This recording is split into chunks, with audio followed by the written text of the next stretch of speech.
Zero diver. You know what? Can we skip this? NDAF. Perfect. Hi, and welcome to NDAF, aka whatever the hell this is, a space in which neurodivergent folks and their friends can talk all things spectrumy in any messy direction they want. Our guest today, coming to you from a frozen car in Manchester, England, is longtime cross-genre author Tony Healey. There's nothing Tony can't write. Best-selling crime thrillers, sci-fi, Viking tales, wild men's adventure tales that feel like a throwback to the golden age of pulps. And then, and I hope this doesn't annoy him, my favorite is westerns. A few years back, he took over the Gunfighter series for the late Ralph Compton and produced 4 novels, The Devil's Snare, Blood on the Prairie, Die Trying, and The Guns of Wrath. A hoot, every last one of them. He's just started a new detective series with The Girl Between, featuring MADDIE RYAN, the survivor of an encounter with a vicious serial killer who now lives at the edge of civilization. But if she thinks she's done with murder, well, think again. Anyway, here's Tony Healey. Joining us at 7 a.m. in Manchester, where it's freezing cold. What are you looking at? Like, what do you see from where you are? The car park. The dark car park. No one's up. No one's awake. Do you feel like you're in a novel? Do you feel like you're in a Tony Healey novel? Yeah, like a PI. I feel like a PI sitting in the car in the cold. Yeah. Just to tell the listener, I'm going to go with singular for now. Tony Healey is a multi-talented author across just about every genre you can imagine. If there were men's magazines in the 1950s in existence right now, there's not a single one that wouldn't have Tony Healey cover stories. There would be entire issues devoted to Tony Healey writing. And it is, to this day, my horror when I walk into an old Walmart. I'm constantly looking for the new Ralph Compton.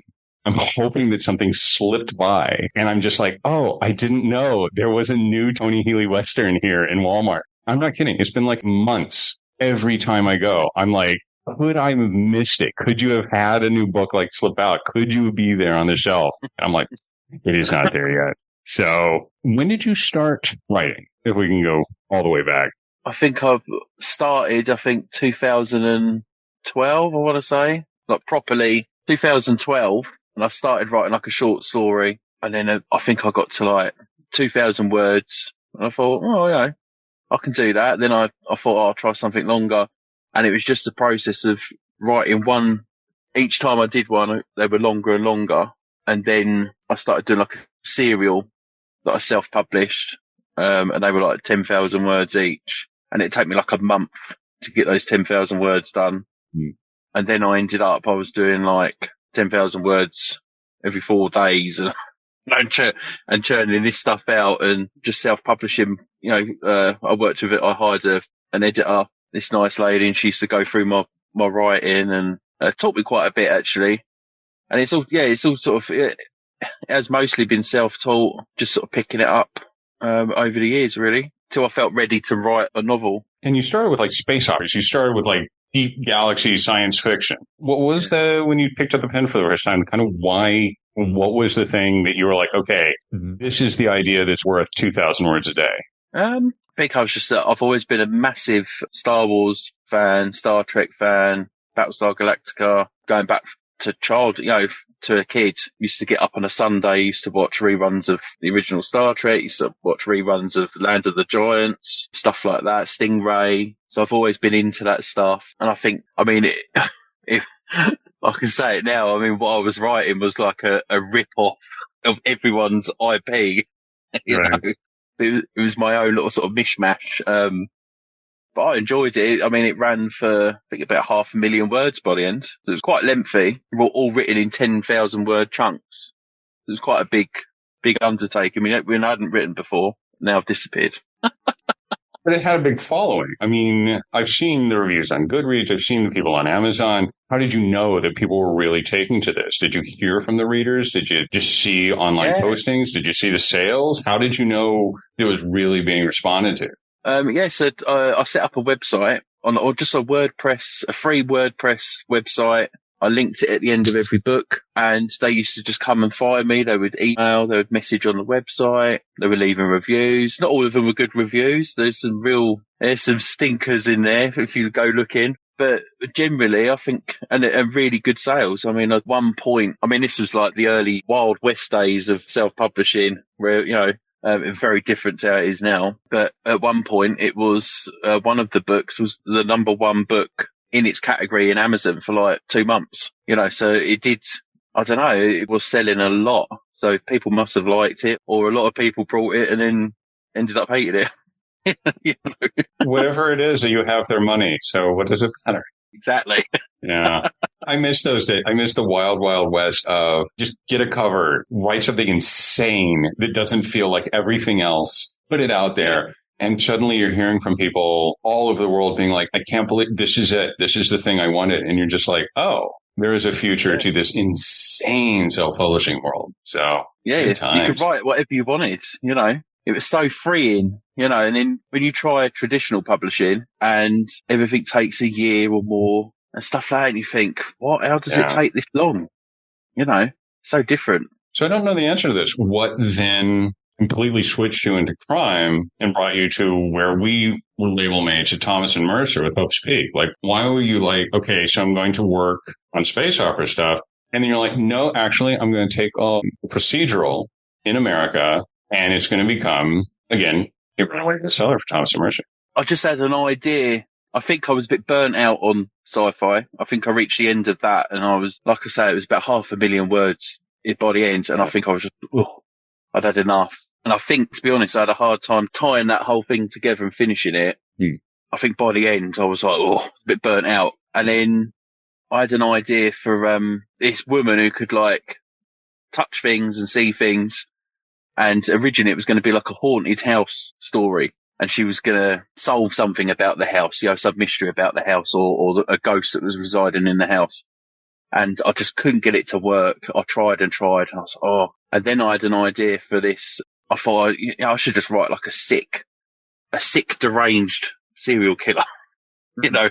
I'd seen all these friends of mine writing them and stuff. And I'd read, what was his name? I'd read a novel, and I can't remember. I've gone blank now. I can't remember what it's called. What was it called? Written by this. He was like a former FBI guy, and he'd written a serial killer book, and it was really hardcore.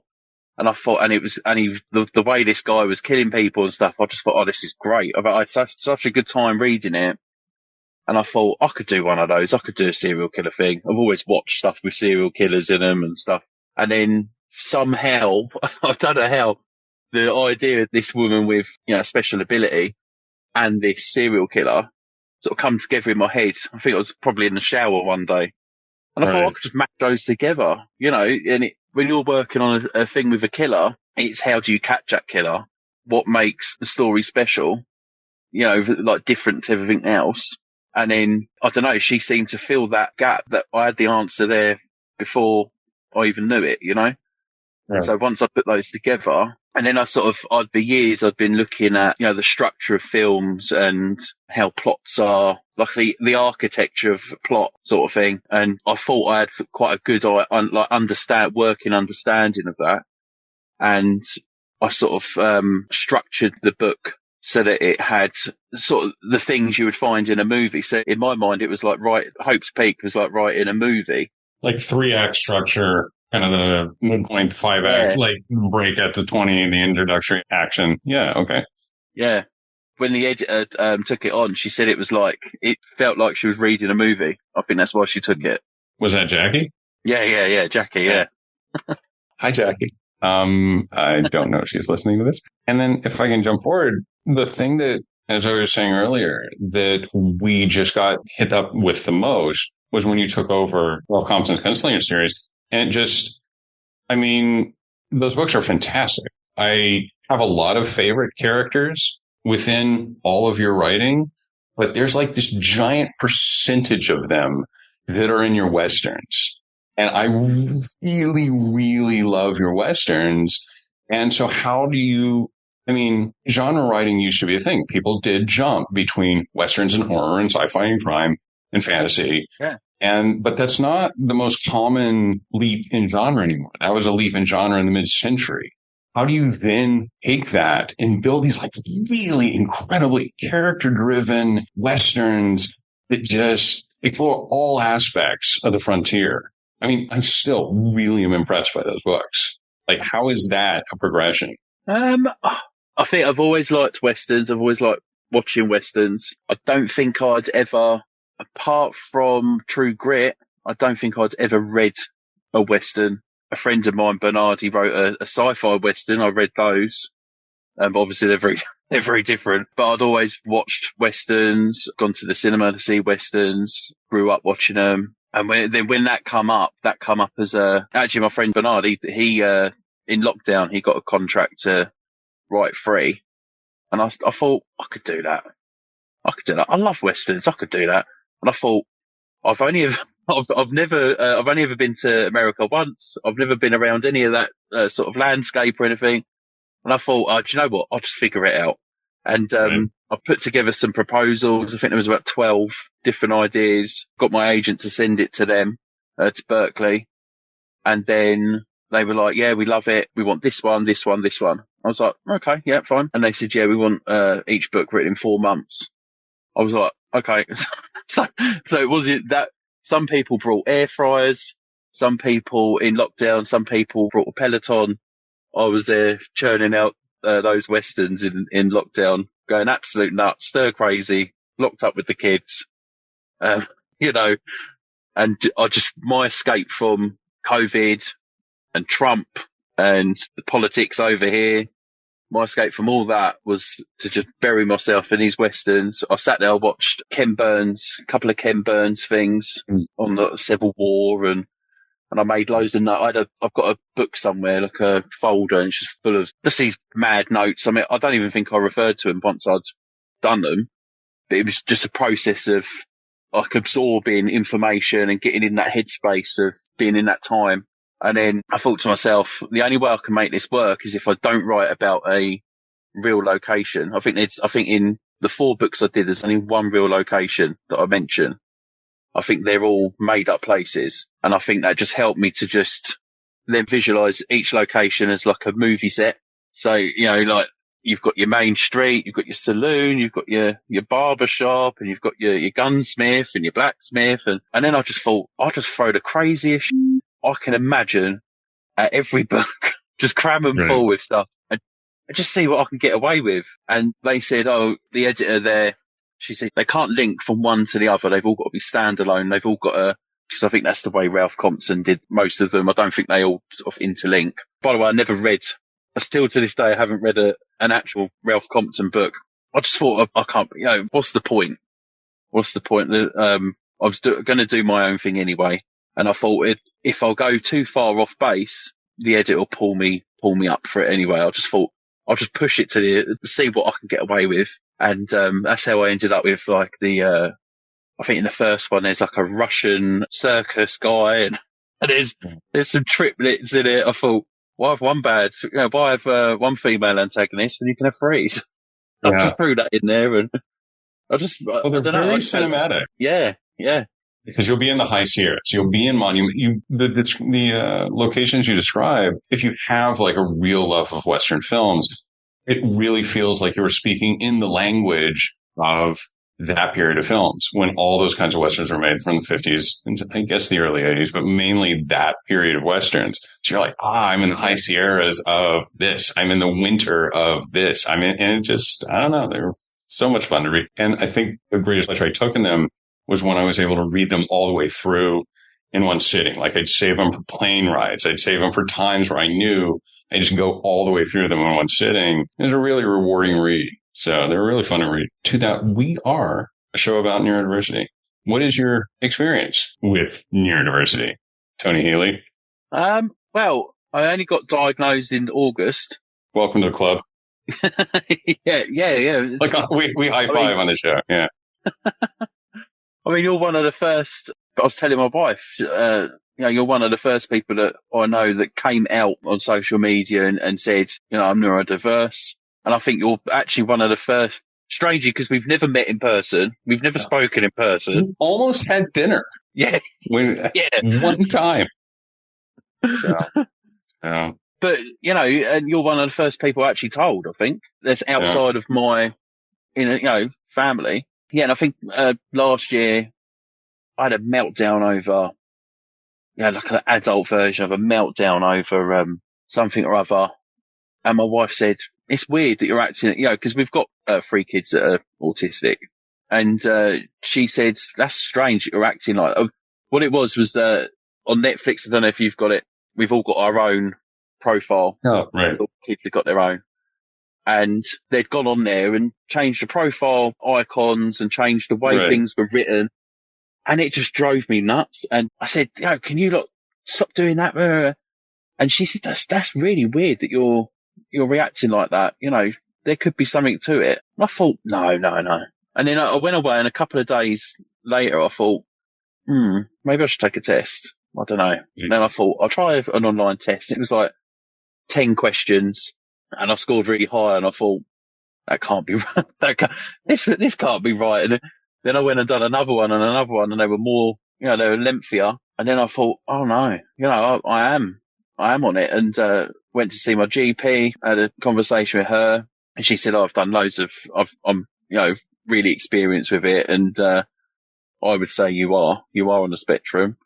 Would you like an assessment? I said, yeah. She said, well, the waiting list is like 3 years. Over here it's like 3 years. I said, that's fine, I'm in no rush. I've gone nearly 40, I'm in no rush now. And then it come through in August. And I think I was saying to my wife that even when I was on the call, because it was all done through like a Zoom thing, and even when I was on the call, and even before it, I was convinced that I wasn't autistic. And I was convinced I was going to get to the end of the call and they were going to go, there's nothing there, you're totally normal. And you're not in the club. You don't get the badge. Yeah. Yeah, you're not one of us, And then when I got to the end of the call, and well, not even the end. I mean, within about 40 minutes, they were talking to me about Star Wars. They got me fired up on Star Wars, and they said, "You really like Star Wars?" And I said, "Yeah." And I'm answering all these questions, and I'm thinking, what are we talking about this for? This is such a waste of time. Like, I've waited all this time, months for this assessment, and we're talking about Star Wars. We're talking about like who my favourite bad guy is and stuff like that. And I thought it was weird. And then what I didn't realise was that they're getting me to open up on something that I'm interested in and assessing the crap out of me while I'm doing it. Sneaky assessment doctors. Yeah, it's clever stuff. It really is clever stuff. Yeah, and then when they said at the end, I was just like, I had like a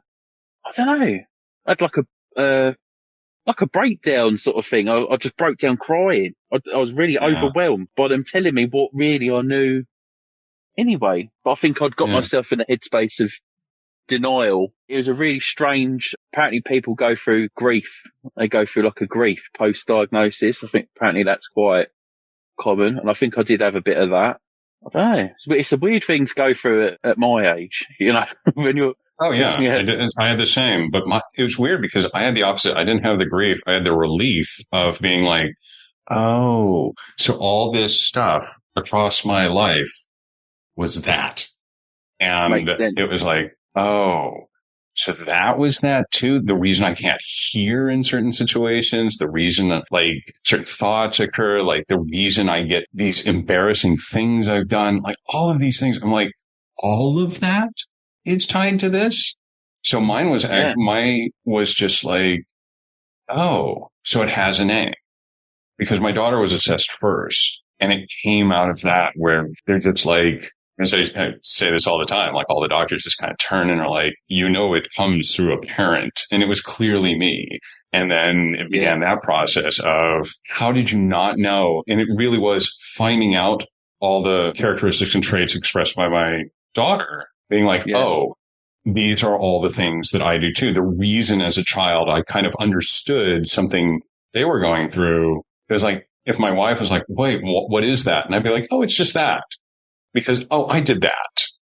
And for her, it would be inexplicable. But for me, it would be like, oh, that's just this. Because and I just had no idea that I was also autistic. So I was like, oh, okay. So it just makes sense now. And it was a relief to kind of understand. How did you define...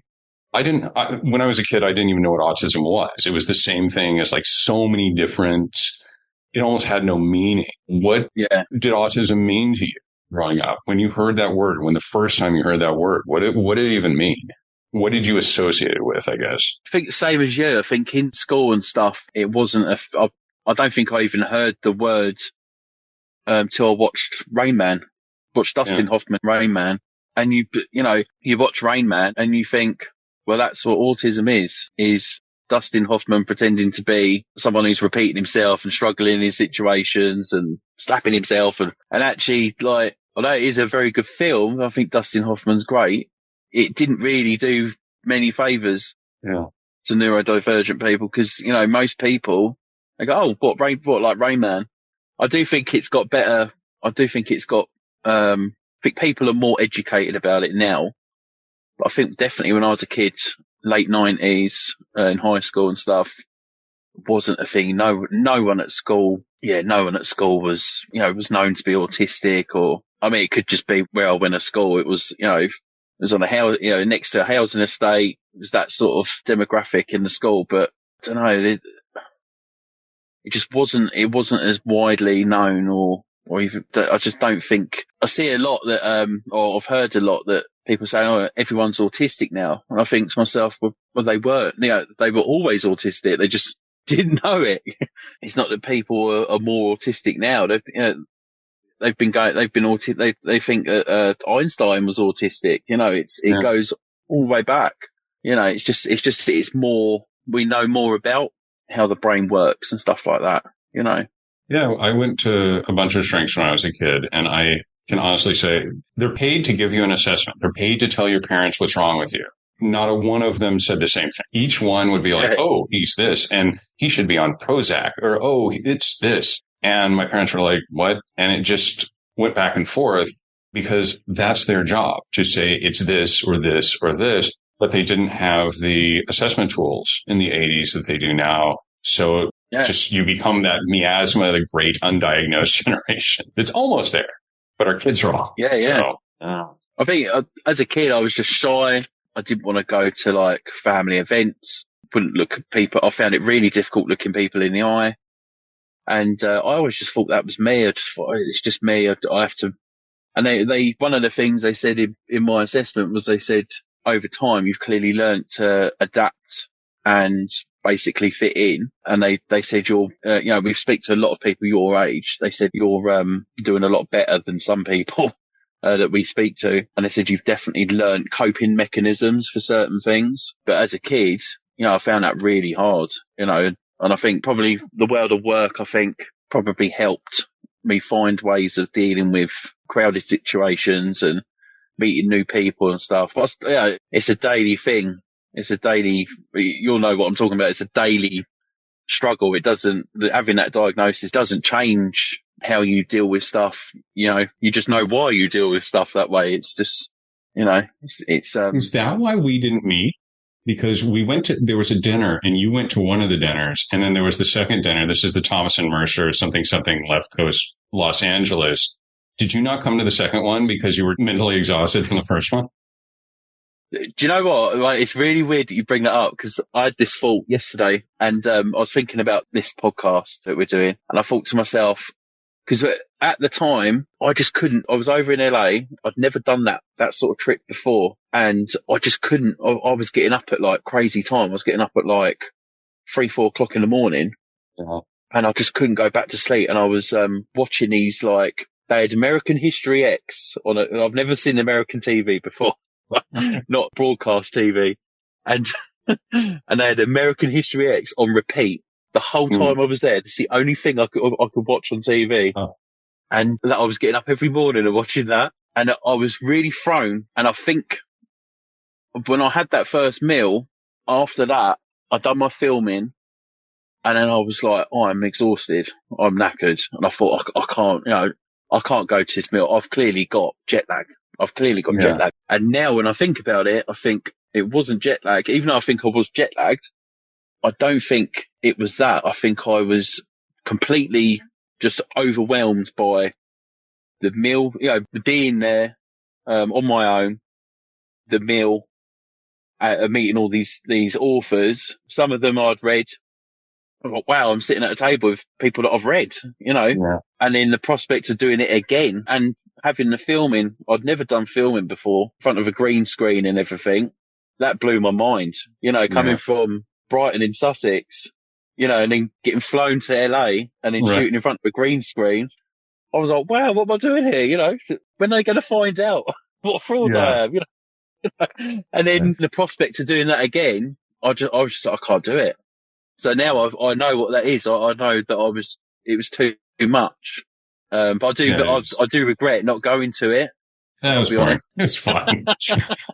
That's where I met Matt Iden. So I'm always glad that I met Matt. But yeah, you didn't miss it.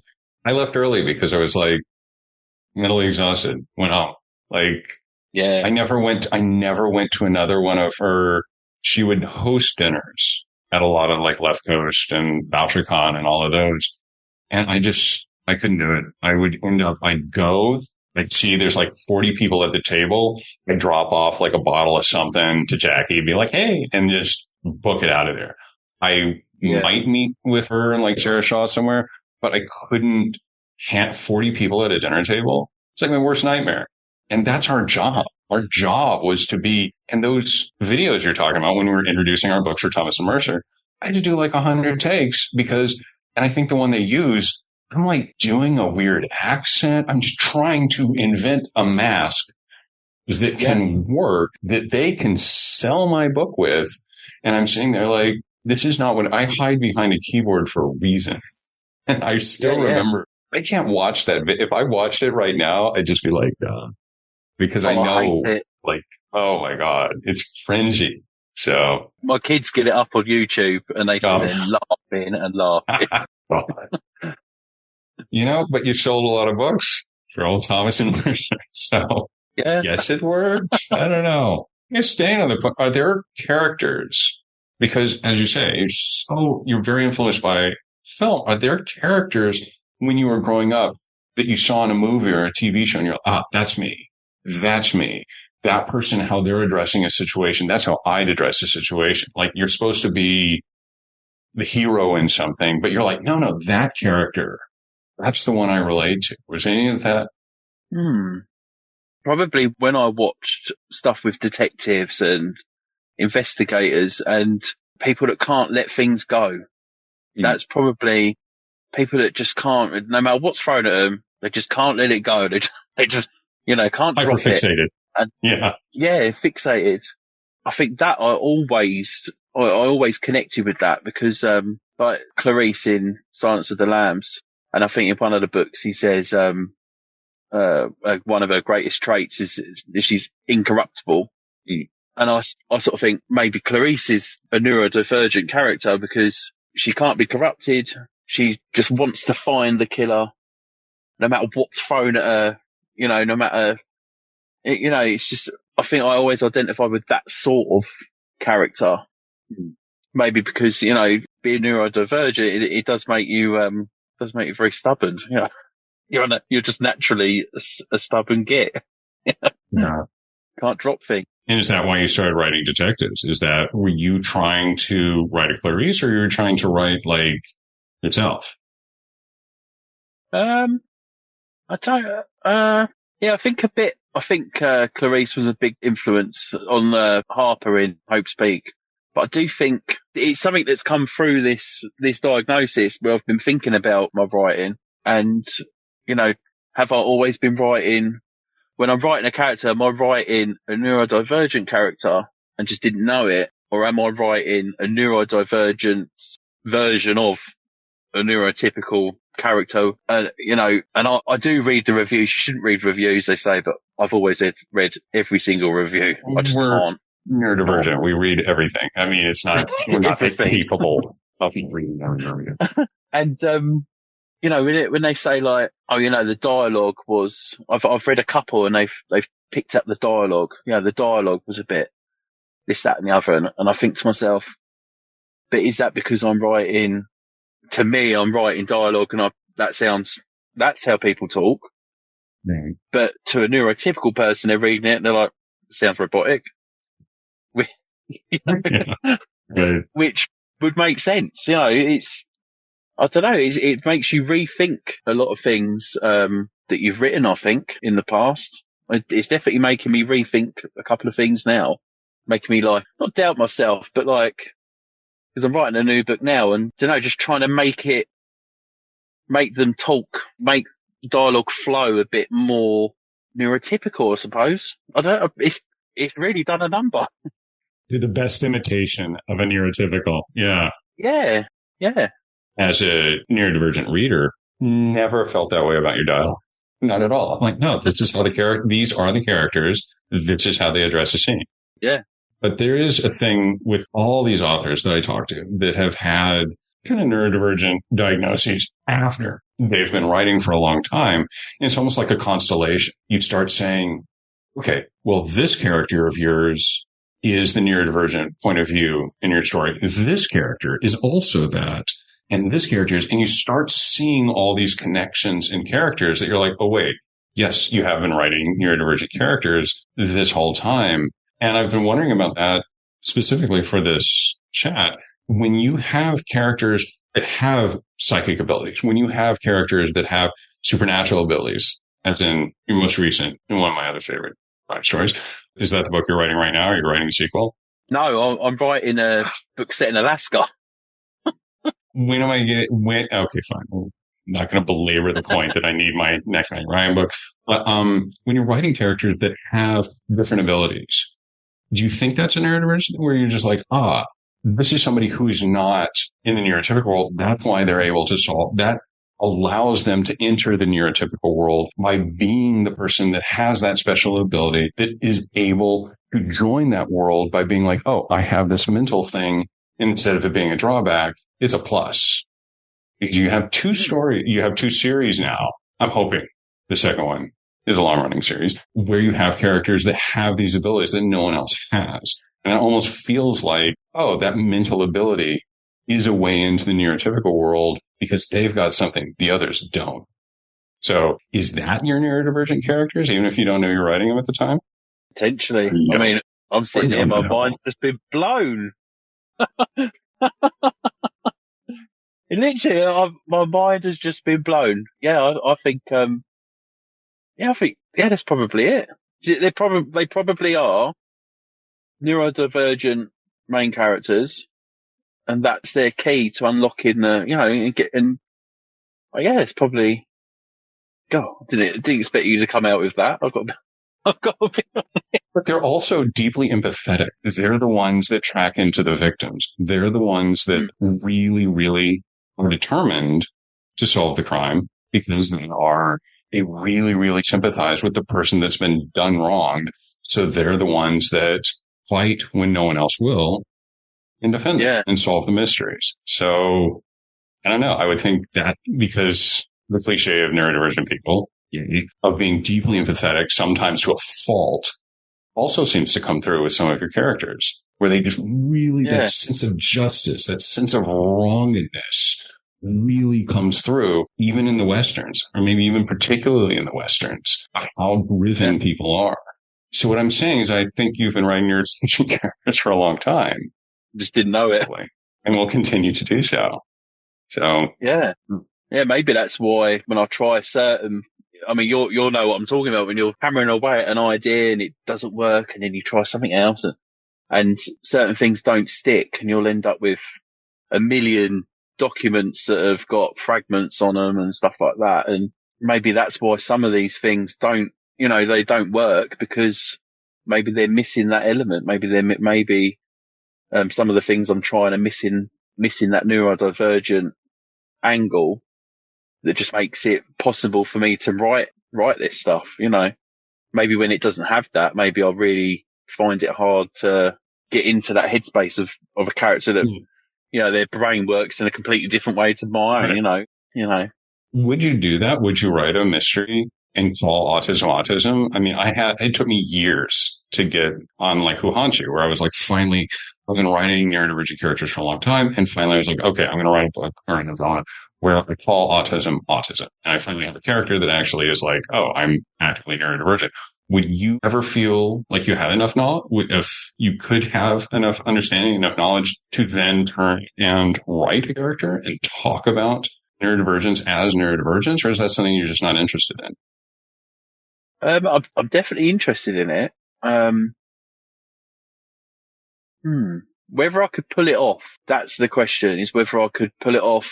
Because the last thing I'd want to do, because I think what works with Who Haunts You, I think what worked with that so well was that it was quite an eye opener. I think. I mean, it's a lot of that I'd seen in my kids anyway, and it was before I got my own diagnosis. But a lot of the stuff that's in that book I'd seen in my kids anyway, that behaviour and stuff. But it never felt like a caricature of a neurodivergent. You know what I was saying about Rain Man earlier, like Right. it never felt fake. It felt real. It felt like that girl was autistic and everything she was doing was genuine, and it felt like there was real experience behind it.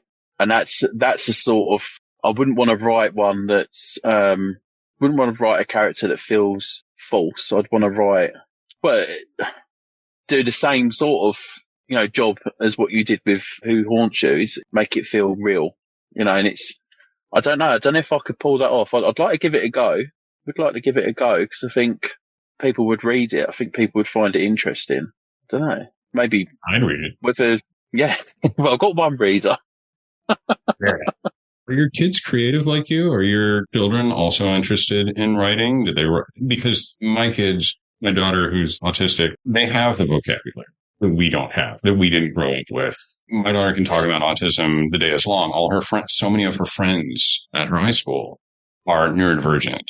It's much easier for this generation who knows that and can talk about it. And they've even written about it. My kid. Are your kids similar? Do they kind of understand it from the get-go, and does that help? Yeah, theirs comes out in sort of artwork. And yeah, they're constantly doing something. They're doing crochet, and they're doing filling books, like filling them back to front, one after the other, with different characters, and they are quite creative. Especially my oldest. One of them isn't. I don't think one of them's creative at all. I don't think she's got a creative bone in her body, but hers sort of comes out. She'll watch something and I see myself in her when she's watching something. She will binge something and be totally invested. Nothing else, the world could end. She's totally invested in what's in the characters that she's watching. But yeah, a couple of them, it does come out they are very autistic, I like to say, but Right. Yeah. But none of them have expressed it in writing yet, I don't think. I'm pretty much the only one in this household that, sits there tapping away at a keyboard. I don't know if they fully understand what it is that I'm doing when I'm on the computer. But to be honest with you, half the time I'm not totally sure I understand what I'm doing on the computer. I'm just... Well, it's a routine. Everybody prays a routine. And you do have a ton of readers who respond to it. I'm sure there are plenty of people who go to that keyboard every day, and whatever comes out the other side is unreadable. So you're one of the lucky ones who, you have a waiting readership out there. So you've been able to turn that need for the routine, the need to express on a certain thing and a certain word count, and that discipline that comes with that into typing. So it works out for you in the end. So that's good. And it doesn't feel right. I don't know if you get this, but when you don't get to do that writing because, life gets in the way, it feels like you failed for the day. It feels like you haven't achieved what you wanted to achieve. Yeah. Yeah. Yeah. If it's a holiday, about 3 days, I've been able to train myself, but after 3 days of not writing, I start really, it's a physical reaction. I start kind of being wait a minute.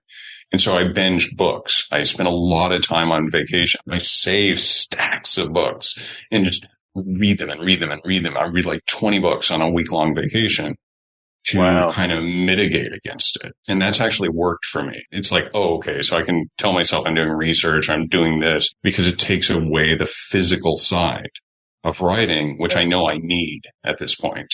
Just bizarre, but it's part of it. So, I don't know. So that's what I thought you were quite a voracious reader. I love reading. Sometimes I struggle to read about 20 books for a whole year, Yeah.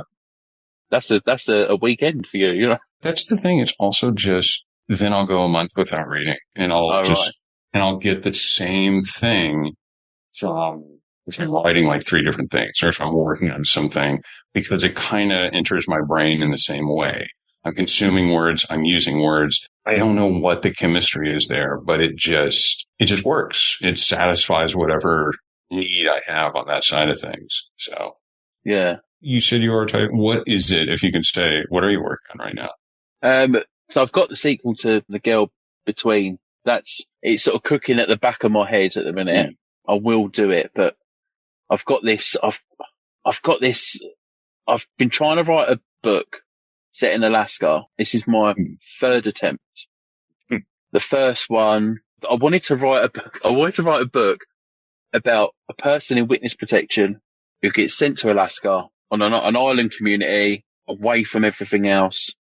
And then basically their cover gets blown and it's about what happens then. And I've tried it every different way possible. It's driven me absolute nuts. But my latest approach, it is working. I'm about 50,000 words into it. Oh. And it's coming together really nice. You know, and I've been able to reuse a couple of things from the previous versions, but not much of it. Yeah, so that's, and then also the BBC have got an open call for screenplays. Yeah, cool. And I thought, I'll give it a go. So I've been writing, what am I now? I think I'm 30 pages in. I thought I'd turn The Girl Between. I thought I'd turn the first bit of that into a pilot and then send it to them and then see what they think. They're not after projects to produce. They're after seeing how well you can write a screenplay and what your ability is. Like a great sample. Yeah. Yeah. So I thought I'll just give it my all. Mentally, I'm telling myself, because I've only got to the 5th, or actually, no, I think the 3rd. So I've only got like another week. And I'm just telling myself, I've convinced myself that it's going to be turned into a pilot for a TV show, and I've got to give it my all and make it as good as possible, because then I think the screenplay will be better when I send it in. Right. And maybe something will happen. I'm probably up, you're in there with thousands of people, aren't you, when you do these things, but I thought it's worth a bash. I've always found with stuff like that, yes, you're against thousands of people, but you're also like a very experienced published writer who's adapting a work that they've already completely finished. And when you write a pilot, you have the luxury of knowing exactly how it ends, exactly where the characters are going. So all of that is front loaded into what you're creating. Other people might not have all of that. So I don't know. I think you've got pretty good odds. Yeah, it might be an advantage. Yeah. Because you've already done all the hard work of mapping out the entire, I guess, what would be the first season of your show, the first book. So it's pretty cool. It did mean taking a copy of the book and cannibalizing it. It's like someone's graffitied in it, Yeah. And actually, certain things have changed. As I've been doing it, I've changed certain things. And then I'm thinking, why did I do that? Why did I do it like that in the book? I could have done it like this. But too late now. It's hard to go back. Yeah. I don't think there's a single page I would write the same of anything I've ever written. Yeah, it's true. You can't look at that stuff. It's just like, what was I thinking? So, I don't know. Is there a genre, and I guess this is almost like a last question, but is there a genre of all of this that you haven't even, are we awaiting the great romantic comedy from Tony Healey? Are we awaiting the next, erotica? Is there an undiscovered country of a genre you haven't written in that one day you're just going to turn around and say, okay, now it's this genre I'm going to take on? Possibly horror. Possibly a big horror, like an It type book. I'd love to write something like that. I've always loved Stephen King. I mean, Stephen King is the gold standard of that stuff. I've always read his books. I always will. I don't know. I think a lot of authors that idolize King like that will secretly want to do their own horror book in that. And then maybe that's the best tribute to the guy you can do, is to write your own messed up horror book, just like he would, Yeah, I think horror. I think I'd love to bounce into horror. I've got to be honest.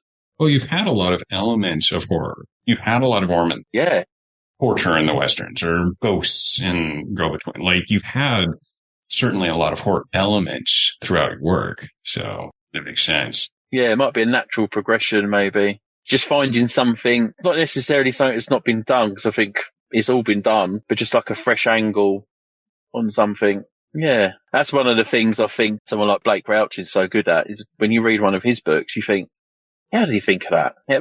How's he come up with that? And he's a couple of years between books, and he's figuring all of that out. And I think that's the genius of that guy, is like how he comes up with that. When I read Recursion, mind blowing. I've started reading it, and then I think I had to do a night shift, and I put it on audiobook, and I was listening to the audiobook.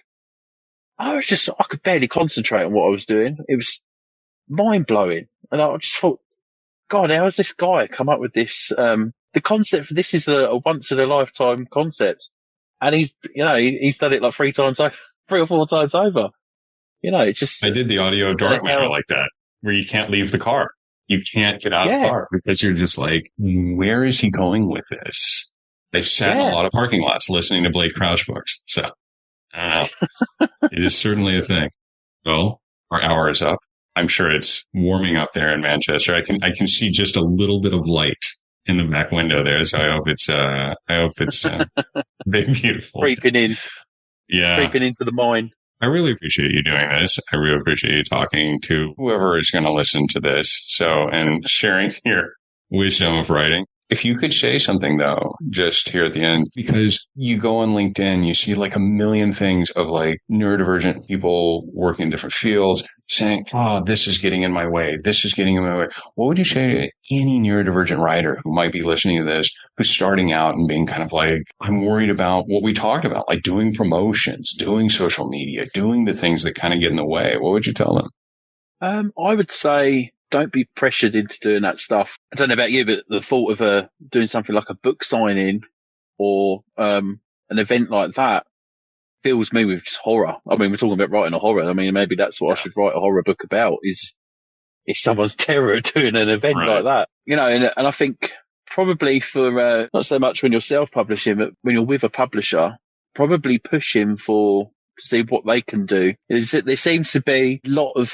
pressure on authors. You've got to do your bit. You've got to sell your book. We'll publish you, but you've got to promote it. And I think a lot of authors pile a lot of money and their own time and stuff like that into selling something that they've spent possibly years on.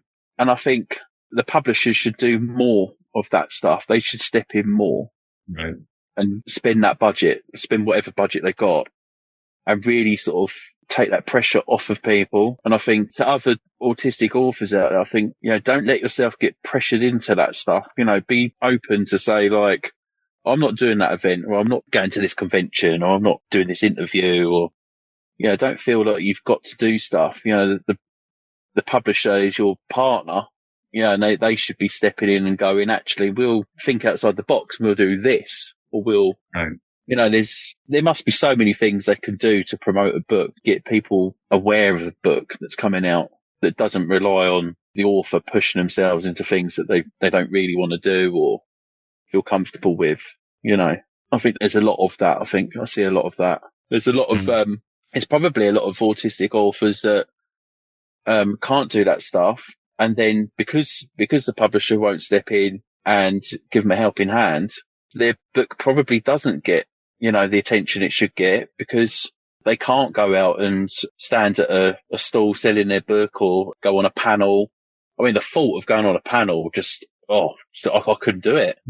Yeah. Kudos to anyone that can. I think it's, well done, but I couldn't do that. But, maybe some of those things, they're really good for getting you into the public. Of course. Yeah, that's the one thing I would say, is don't feel pressured to do something you're not comfortable with, and sort of like bounce that back to the publisher and say, well, what can you do? It's a good point. You remind me that I felt I had to do them. I had to do panels and stuff. And I would take off my glasses and I would be blind. I wouldn't be able to see.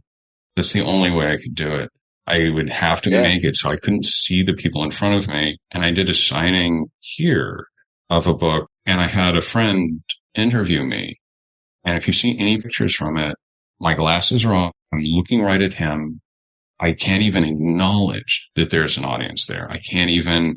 And as soon as they're gone and I have to do the signing, I had to go to this dinner thing. I had to sit there in that room for half an hour and just deal with it. Just kind of come down from forcing these people out of your peripheral vision, forcing these people away from your environment is exhausting. So Yeah. I hear you. It's not easy, but I didn't feel I could say no. Time and time again, I felt I had to say, oh, I'll do that panel. I'll do that conference. I'll do that thing. And so you come up with ways to block out all those things. And it doesn't really. So I don't know. I've done that. That with the glasses, I've done that before as well. When I've gone swimming and I've become conscious of either looking at people the wrong way or having people look at me.